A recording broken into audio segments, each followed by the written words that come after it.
دوعا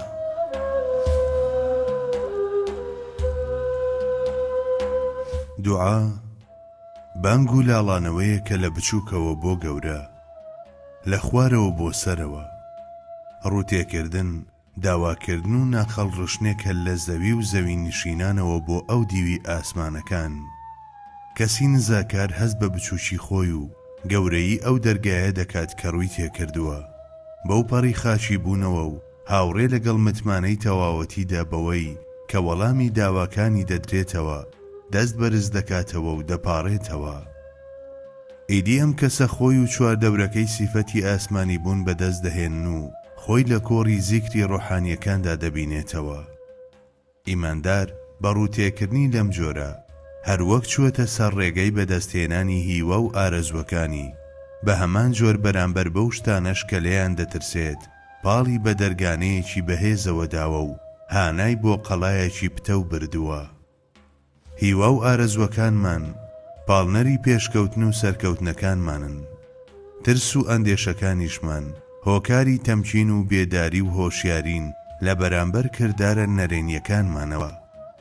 هەرچەندە ئێمە ئەو شتانە نازانین کە خوای گەورە سەبارەت بە داهاتوومان تەقدیری کردووە، بەڵام هەمیشە لەسەر ئاستی هۆکارەکان، هیوا و ترسەکانمان و هەوڵ و تێکۆشانەکانمان بە دوعای گفتاری و کرداری ئەو تەقدیرە ئەژمار دەکەین. چونکە پێغەمبەری ڕازگۆ صەڵی الله عەلەیه وسەلەم هەواڵی ئەوەی پێداوین، دوجار هەمووان بە گوێرەی کردەوەکانیان پاداش دەدرێنەوە. بەڵام ئەوەندەش هەیە نابێت لە دوعادا ڕووکردنە خوا ببەستینەوە بە خواستەکانی خۆمانەوە و ئارەزوەکانمان پێش هەموو شتێکی تر بخەین، بەڵکو ڕاست وایە لەگەڵ شعوری بەندایەتیدا ڕوو لە خوا بکەین، بەو پەڕی خاچی بوون و خۆ بەکەمزانیەوە بە زمانی لاوازی و هەژاری و پێداویستیەکانمان حاڵی خۆمان عرز بکەین. لە بنەڕەتدا ئێمە لە دوعاکانماندا زیاتر ڕێز و متمانەی خۆمان بۆ پەروەردگارمان دەردەخەین و دان بەوە دادەنەین کە ئەو توانای بەسەر هەموو شتێکدا دەشێت، وەک لەوەی داواکاری هاتنەدی خواستە مرۆییەکانمان بین. ئیدی لە خاڵی کۆتاییدا یان بێدەنگ دەبین یاخود وەک گوزارشکردن لەوەی کە هەموو شتێک لەو چاوەڕێ دەکەین بە وتنی هەرچیەکمان هەبێت لای تۆ ئاشکرایە، دوعا تەنها عەریزەی حاڵی کۆیلەکانتە، حاڵی پەرێشانی خۆمان دەردەبڕین.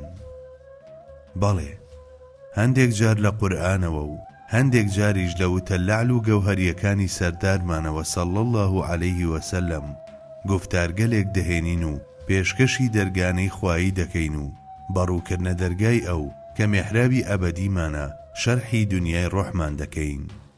ناخی خۆمان بۆ ئەو هەڵدەڕێژین و وەک نیشانەیەک بۆ ئەدەبی حزور دەممان بە توندیدا دەخەین. ئەمەی کۆتاییان بەلای هەندێکەوە لە ڕەوانترین وتەکانیش ڕەوانترە و گزارشت و عەرزی حاڵێکە لەو پەڕی جوانی لە دەربڕیندا. مادەم خوای گەورە هەموو شتێکی ئاشکرا و نهێنیمان دەزانێت، کەوایە پێدەچێت لە دوعادا گرنگ ناوەڕۆک بێت نەگوتە. خۆی لە خۆیدا ئەم ئایەتە وَإِذَا سَأَلَكَ عِبَادِي عَنِّي فَإِنِّي قَرِيبٌ أُجِيبُ دَعْوَةَ الدَّاعِ إِذَا دَعَانِ فَلْيَسْتَجِيبُوا لِي وَلْيُؤْمِنُوا بِي لَعَلَّهُمْ يَرْشُدُونَ. نیشاندەری ئەو ڕاستیەیە کە ئەو لە بابەتی زانینی خواست و ئارەزوەکانماندا لە خۆمان لە ئێمە نزیکترە. لەمڕۆوە ڕەچاوکردنی ئەدەبی حزور و گزارشکردن لە داواکانمان بە زمانی بێدەنجی بە تایبەت بۆ کەسی خۆی ئەدەبە. پەروەردگارمان کە لە خۆمان لێمانەوە نزیکترە. لەم ئایەتەدا وَإِذِ اسْتَسْقَىٰ مُوسَىٰ لِقَوْمِهِ فَقُلْنَا اضْرِب بِّعَصَاكَ الْحَجَرَ فَانفَجَرَتْ مِنْهُ 12 عَيْنًا. هانمان دەدات بۆ دوعا و نەبوونی دوعا بە بێنیازێکی بێمانە و پچڕان حساب دەکات. کەسێک کە دوعا دەکات چەندێک بتوانێت ڕوو لە خوا بکات و لێی بپاڕێتەوە بەرامبەر بەو پەروەردگارەی کە لە خۆی لێوەی نزیکترە، ئەو دووریە تێدەپەڕێنێت کە لە لاشە و جیسمانیەتی خۆیەوە سەرچاوەی گرتووە و ڕێز لەو نزیکەی ئەو دەگرێت کە هەمیشە ئامادەیە و لە وەحشەتی دووری خۆی ڕزگاری دەبێت. خوای گەورەش ئەو شتانەی دەدات بەگوێدا کە پێویستە ببیسترێن، ئەو شتانەی نیشان دەدات کە دەبێت ببینرێن، ئەو شتانەش دەخاتە سەرزاری کە دەبێت بوترێن و یارمەتی دەدات لە کردنی ئەو کارانەشدا کە پێویستە بکرێن. ئەم پایەیە لە هەمان کاتدا ئەو ئاستەیە کە ئیماندار بەهۆی عیبادەتە سونەتەکانەوە پێیان دەگات. پاڵەوانێک کە بە مەسەریەتی نزیکبوونەوەیەکی لەم جۆرە شەرەفمەند بووە، بە چاوێکی تر شتان دەبینێت، بە گوێیەکی تر دەبیستێت و سەرجەم چالاکیەکانی دیکەیشی بە شوناسێک کە زۆر لەسەر و منیەتیەوەیەتی ئەنجام دەدات. ئیدی بە هەڵمەتێک بەرز دەبێتەوە. لە هەموو دەرفەتێکدا دەکەوێتە ئاڵ و گۆڕی دوعا و وەڵام درانەوە لەگەڵ پەروەردگاریدا. بە توندی دەست بە پاڕانەوە و لاڵانەوە دەگرێت، وەک نیشانەیەک بۆ متمانەکردن بە توانستی بێسنووری ئەو. هەروەها بە پشتبەستن بە هێزێکی بێپایان بە دوعاوە هێرش دەکاتە سەر هەموو ئەو شتانەی وەک نەرێنی و مەحاڵ دەبینرێن. لەم ڕوانگەیەوە ئەو کەسانەی تامی ئیمانیان کردووە و لە عیبادەتدا هەستیار بوون هەرگیز لە دوعادا کەم و کورتی نانوێنن. بە پێچەوانەوە ئەمانە عیبادەت وەک ئامانجی بوونیان دەبین و گرنگی زۆر بە دوعا دەدەن. لە پاڵ ڕەچاوکردنی سەرجەم هۆکارە مادی و معنەویەکاندا واڵاکردنی دەروونەکانیان و پاڕانەوە لە پەروەردگاریان وەک نیشانەی گەڕان بە دوای نزیک بوونەوە لەو دەبینن و دوعاکانیان وەک نەغمەی هیوا و ئومێدێک دەچڕن. لە ژینگەیەکی نزیک بوونەوەی لەم جۆرەدا زۆر جار لە پاڵ نەشوەی هیوا و ئاوەتەکانیاندا هەندێک جاریش هەست بە سروەکانی ترس و ئەندێشە دەکرێت. ئادەمیزاد لە هەمان ئەو کاتەدا کە لە ڕوانگەی ئەبەدیەت و ڕەهایی ئەوەوە لە هەموو شتێک دەڕوانێت، لە دڵیدا هەست بە شەونەمی تریش دەکات و یەکسەر حاڵەتی تەمکین و بێداری وەردەگرێت. ئەم دوو حاڵی کە لە دوعادا ئاوێتەی یەکترن ڕاستەوانە لەگەڵ ئاسۆی ماریفەتیدا دەگۆڕێت و گەشە دەکات.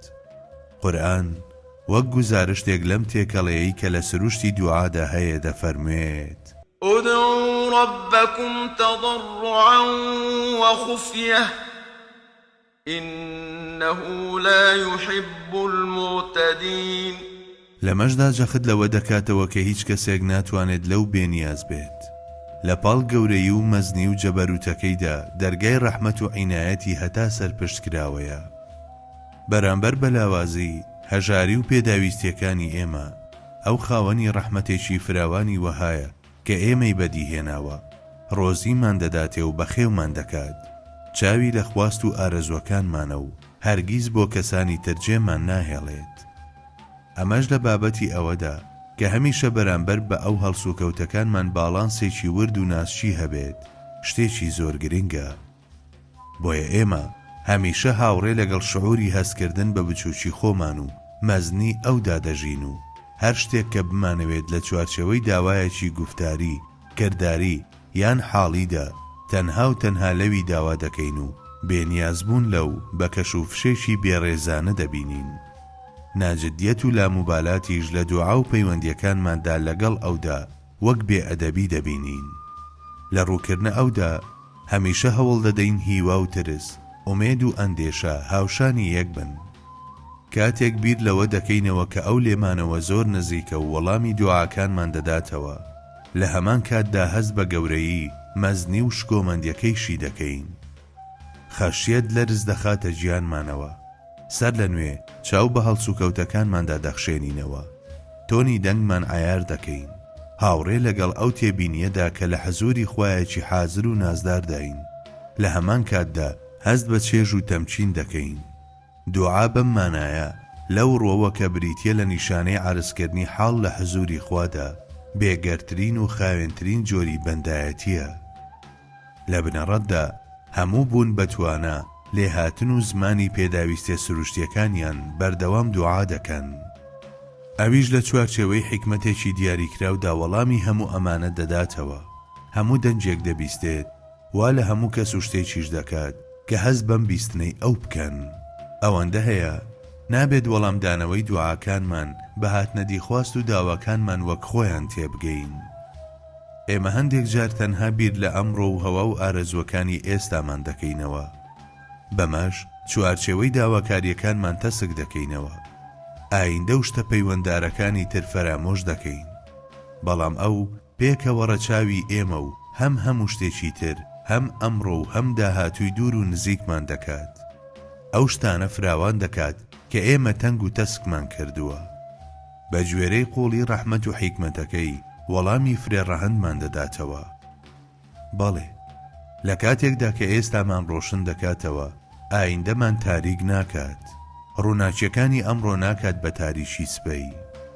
کاتێک لوتف و سۆز بەرامبەر بە ئێمە دەنوێنێت، خەڵکانی تر تووشی مەحرومیەت ناکات، وەڵامی زۆر قوڵ پێشکەش بە هەمووان و هەموو شتێک دەکات. پیشانمان دەدات کە دوعاکانمان دەبیستێت و ڕەچاوی داواکانمان دەکات، و بە حزوری خۆی ئای چه ئاسوودەی و ئارامیەک بە دەروونەکانمان دەدات.